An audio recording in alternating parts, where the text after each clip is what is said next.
Hello and welcome everybody to the Week 11 Team Conti Sim Performance Track Guide. This is for the NASCAR NextGen car at the Chicagoland Speedway. A great racetrack that we unfortunately do not visit anymore in real life, but luckily thanks to iRacing and the simulated world, we get to go here a couple times a year. So what we're going to do here is a 30 lap run. I'm going to take you through that race run, give you some tips and tricks like I typically do about what to expect over the course of the run, how the handling changes, some different lines as we get to the latter half of the run, and just a really good overview of what you should expect next week when we come here. Without further ado, let's roll off. So for our TCSP setup this week, our race setup is a fourth gear setup. Reason being, it's crucial to keep RPMs up in this next-gen car right now, the way the power band is in the rev range. You want to keep it as close to redline as possible without hitting it. So we can achieve that in fifth gear, but unfortunately if you get a colder track, or you get a bunch of draft, or you're ripping the fence and turning more RPM, if you start banging off the chip in fifth, you really have no recourse to correct it. Whereas if your setup is primarily fourth gear and you have to get a little bit more RPM out of it, you can throw it into fifth and use that as sort of an overdrive as needed throughout the run. Also good for fuel saving too. If you're going for an economy run to the end or something like that, instead of running fourth gear, give up some lap time, run fifth, and save a whole bunch of fuel in the process.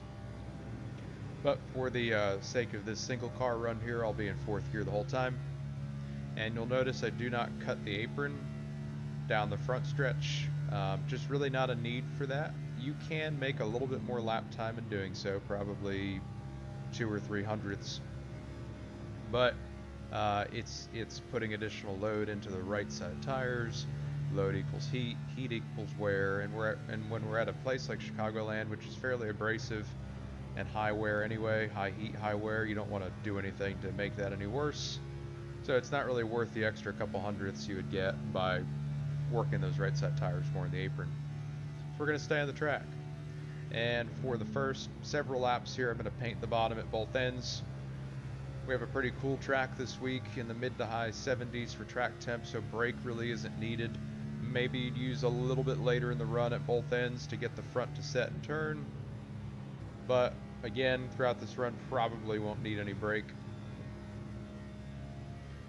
This is a fairly cookie cutter intermediate style track on the surface when you look at it. However, both ends do race quite a bit different.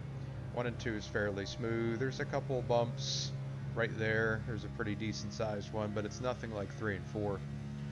3 and 4 you really have to be careful, because if you chop off this entry too much, so if you have a really shallow entry and you try to paint that white line, you'll really run into the worst of the bumps.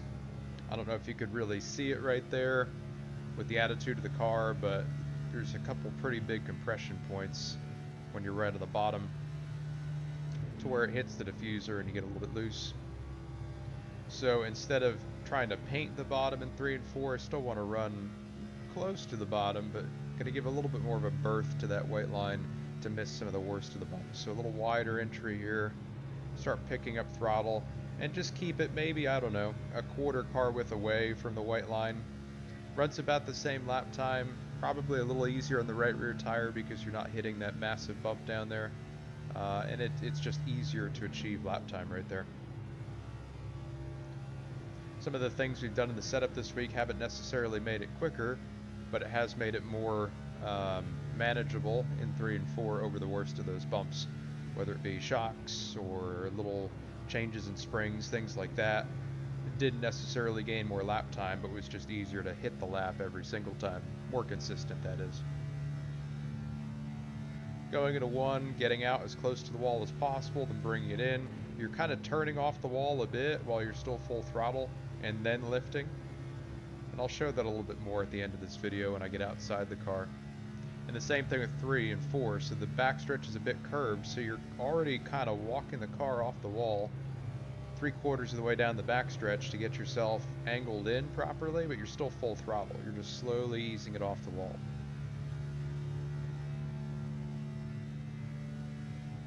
Into 1 right here, out to the wall. There's a pretty big compression point right before the entry of 1. Your lift point is either at that, slightly before, or slightly after, just depending on how much you're trying to push the car at that point in the run. Again, like I said at the top of this video, this is a high load, high wear, high temperature track. So you probably don't want to push all out in the first 10 to 15 laps if you want anything to race with later. Think of what you would do at a Las Vegas, Homestead, really any intermediate, and apply that same methodology here, apply that same thinking here. Just back off your front end pace a little bit, you'll have a lot more to race with later. Could definitely go faster than a 30.4, and as a matter of fact here as we approach lap 10, I'll just give this thing all it's got to see what I have left in the tire here. And that'll show how much I've backed the pace off. Is it a tenth, 2 tenths? Let's see. About a tenth and a half up in 1 and 2. Probably gain maybe a tenth in 3 and 4. I don't think there's that much potential down there. So going in 1700ths up. Put the throttle down. And yep, about a tenth more in 3 and 4. So as you can see there, I can run a 30-14, and I could probably run even quicker than that if I went all out earlier in this run, but I don't want to do that. I don't want to do that if I'm attempting a 30-lap run, and I certainly don't want to do that if I'm attempting to split this race in half and go 50-50, 50 laps for a 100-lap race. That would be your strategy if it goes caution-free. 1 pit stop right around halfway, split it in half. So I'll start trying some different lines now, a little earlier than I typically would in a race, but this is a demo video, so we'll do that. First alternate line, which was really good last time we came here, was first seam in 1 and 2. That bottom will really get rubbered in and slick as everybody is down there at the beginning of the race. That first lane up just gives you more ability to commit to throttle and carry speed up off without sliding the tires. Next line I'll try is another lane higher in 1 and 2, which used to be the typical alternate line here before we had so many options. And that is right here, so left side's right on this seam. And you can see big grip, big momentum right there. Thing to note about that line is you do not want to cross that seam at the left front because you will lose all turn in an instant. That seam is deadly, so if you're going to run that second seam, just make sure you commit to staying on it or above it. Do not cross under it at any point. Next line I'll do here is pretty much the fence. It's kind of the top seam, I guess you could say. This one isn't as line sensitive as the second seam. You can kind of get above and below it and not lose a bunch of grip. But you can see they're a little bit slower than the second seam, but it is pretty early in the run. Later on, that line will get pretty competitive as well. I started my alternate lines in 1 and 2 because this is the easier end to run the alternate line. 3 and 4 is tougher, but I'll start 3 and 4 this lap. So let's go back down to the bottom here. Paint that white line, get that left side right on there, and I should have a net positive by the time I get to 3, or at least neutral. So in 3, I'll go 1 lane up, so first seam. I don't think this is going to be great. But honestly, it wasn't bad. Pretty good right there. Net negative overall, but again, just forward thinking later in the race, that'll probably be pretty decent. Go first seam here in 1 and 2, compare it to the lap before where I ran the bottom. And you can see first seam is going to be a little quicker than the bottom now. We'll go to the second seam in 3 and 4. Some pretty nasty bumps up here, so let's see if I can do this without crashing. Right there's a bump, but it stuck fairly well and some good momentum up off. There are no shortage of options, different lines, and opportunities at Chicago. This is really as much of a driver's track as you can get on an intermediate. Maybe second to like in Atlanta, and old Atlanta.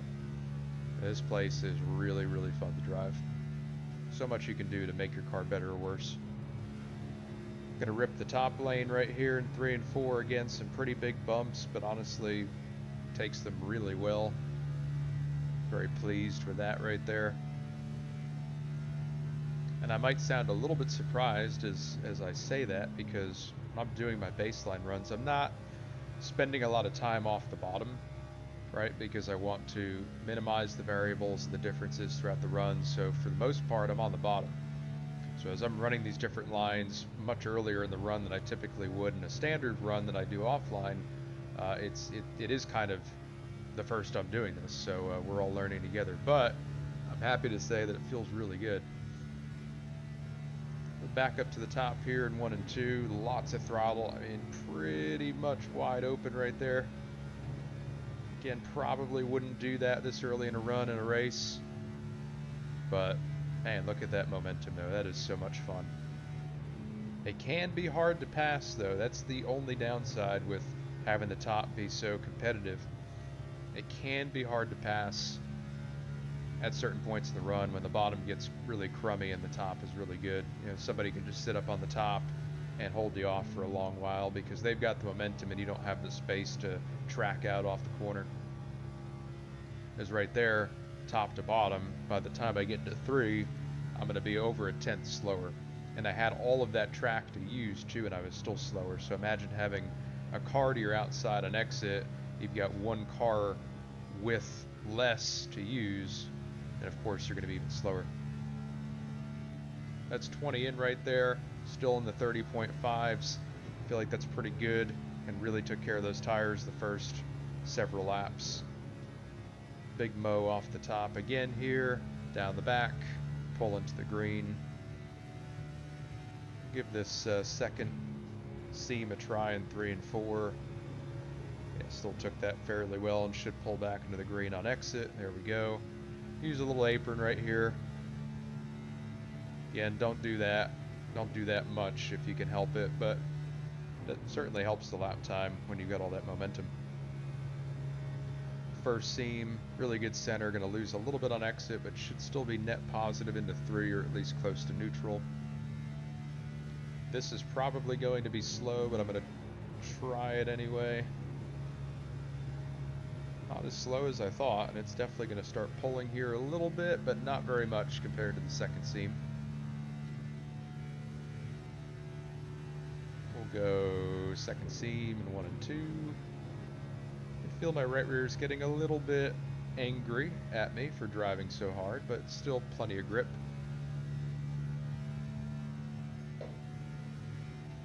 Second seam in 3 and 4. Starting to feel a little tight on entry, but not bad. That's where you could probably use a little bit of brake if you need to get it to turn off the wall initially. Still feeling good. Go back to the bottom here for a lap or 2. Get the tires cooled back down. Definitely cannot commit to throttle nearly as much on the bottom, and you can see that with a big move into the red off of the corner. Back down here in 3 and 4. Good turn in the bottom. Good ride compliance through those bumps. Overall, about probably 0.2 to a quarter second off, bottom versus middle top. And that's why the qualifying line is top 1 and 2, sort of bottom, middle 3 and 4, because that top in 1 and 2 is just so good. So good for speed, so bad for tires. Qualifying, obviously, tires don't matter, therefore you run the speedy line, run the best line, run the fastest line.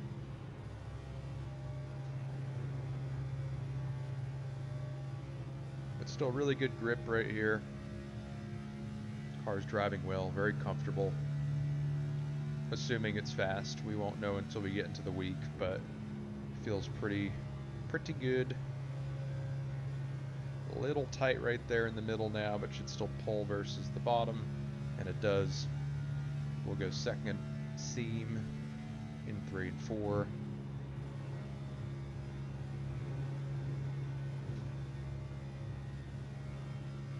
And probably about neutral with the bottom, but now the bottom and that third groove or second seam are not all that different in pace. So now we're getting to the point in the run where you're so grip limited that the top actually isn't as much of an advantage. As you can see right there, I gained time in 1 and 2 by running the bottom versus the middle. As I can't commit to throttle in the middle or top like I could before, so all of my gains on exit have sort of been nerfed. still gaining on exit versus the bottom, but overall the lap time is generally the same, which is good. That's what we like, all the lanes running the same lap time. This should be quicker. Little tight, little tight. It definitely pulls into the green, so top in 1 and 2, still good. Little touch of brake into 3.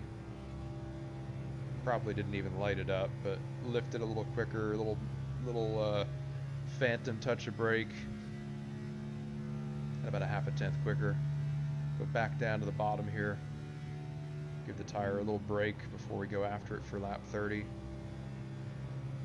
The wind this week definitely makes it a bit tight.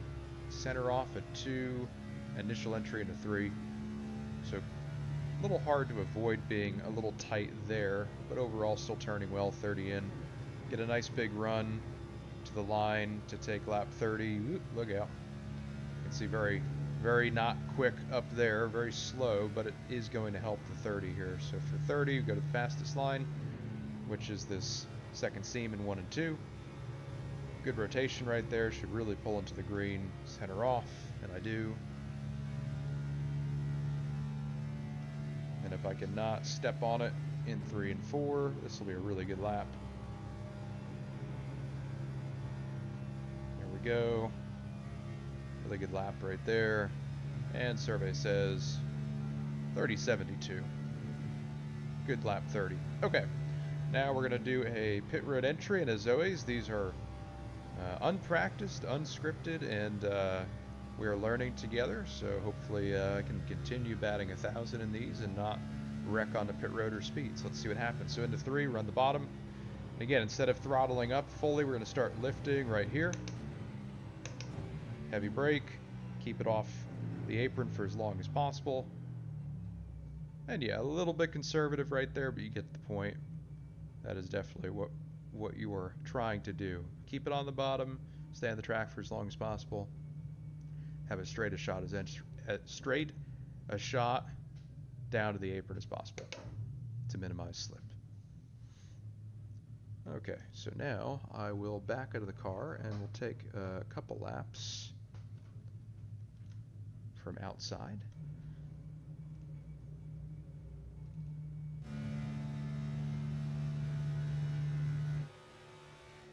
And you can see right there what I talked about a little bit during the run.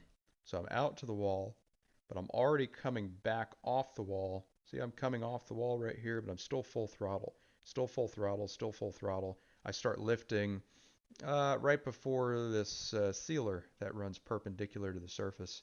Again, like I said, you could probably drive in a little deeper. You could probably back it up a little bit more depending on what you're trying to accomplish, but that's the general idea. But what you don't want to do is start lifting back here. What you also don't want to do is you don't want to wait to start turning in until way down here where I'm actually lifting. Then you're going to have such a wide arc that you might have some good lap time early on, but that wide arc is either going to burn the right front off the car because you're having to do all of your turning in a much more condensed spot on the track. Like you don't have this whole lead up to the entry like I do. So either you're going to burn the right front off or you're going to have such an arc that it requires you to throttle up much quicker to make the speed back up, and because of that, you're going to burn the right rear off the car. So either way, that wide arc is a common mistake here. Don't do it. Start turning off the wall way back here, then lift, and you'll already be in position to hit the bottom. As you can see right here, left front is on that white line, and that is going to be even more important later in the race. So this whole bottom is going to get rubbered in. And what people typically do is they don't quite hit the white line. They get close to it, but not on it. So if you can hit the white line, that's going to be cooler, cleaner track. Plus the paint always has a little bit of additional grip.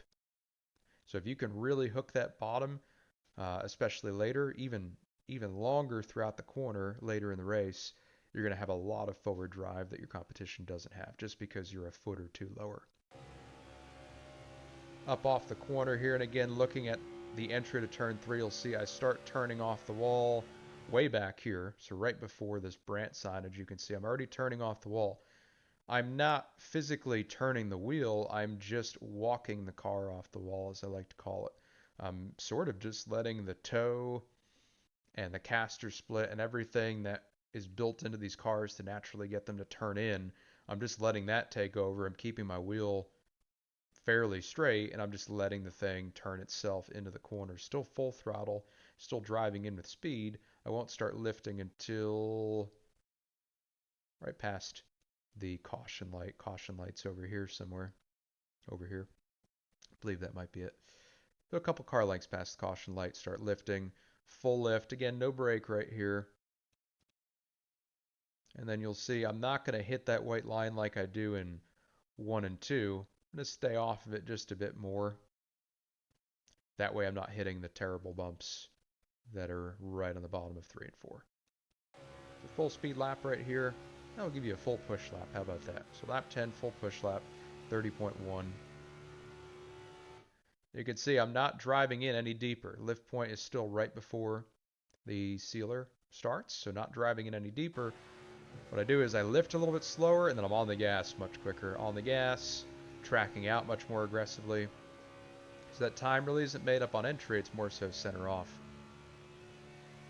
Into 3, off the wall, lift, back on, and walk it away from that white line quicker than you typically would to get off those bumps.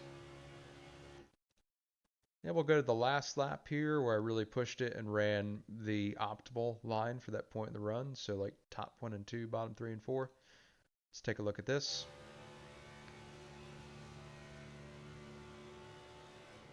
So a little deeper entry, because if we look at the sealer,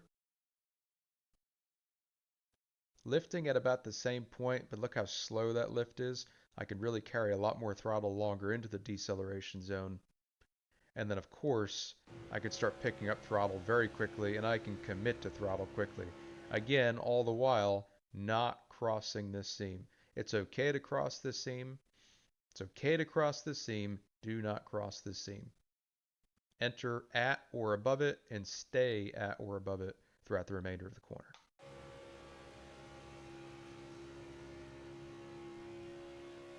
Down the back. Conventional line into 3, lift, start feeding throttle back in, carry it up off the bottom, cut the apron because we're going for lap time, and complete the run at a 30.72. Now we'll take a look at the pit road entrance here. I think that'll be good to see from outside the car. Again, definitely not the most aggressive pit road entry, but from a technique standpoint, from understanding the approach, this is pretty good. So we lift into 3, and then instead of committing to throttle, just keep it part throttle down to 3rd, 2nd, do all of your downshifting on the track, and then have a straight shot off the track onto the apron. And there you have it. So I think that's a pretty comprehensive look at what we'll be doing at Chicagoland this week. We just went here last season, so I don't think I'm telling you all anything too different from last season. I'd say the lap times are quicker because the track temp's a lot lower. The fall off is probably less because, again, the track temp is lower. So overall, we're going faster. There's more opportunity to run those different lines and push more without roasting the tires off of it. But you still definitely need to manage tires early and make sure that you're using the proper technique not to overwork any part of the car, right? Make pace, but do it in a way that is as easy on the tires as possible. And I think we talked about that at great length with just some different approaches, lifting on entry and where to throttle up and things of that sort. So anyway, I think that covers it. Hopefully it does. Obviously here to help you all out, TCSP customer or not. That's why these videos become public midweek, because we want to get this really helpful, useful information out to everyone so they can leverage it and make the most of their time on track on iRacing. So with that being said, appreciate you all watching as always. Appreciate the support of this channel. If you haven't already done so, please like this video and subscribe to us so you'll be alerted when more content like this is posted. We post these every week unless it's a super speedway. So we'll definitely have more of these coming next week and then throughout the rest of the off season. Thank you all for watching. Have a great week 11 and good luck. We'll see you next time.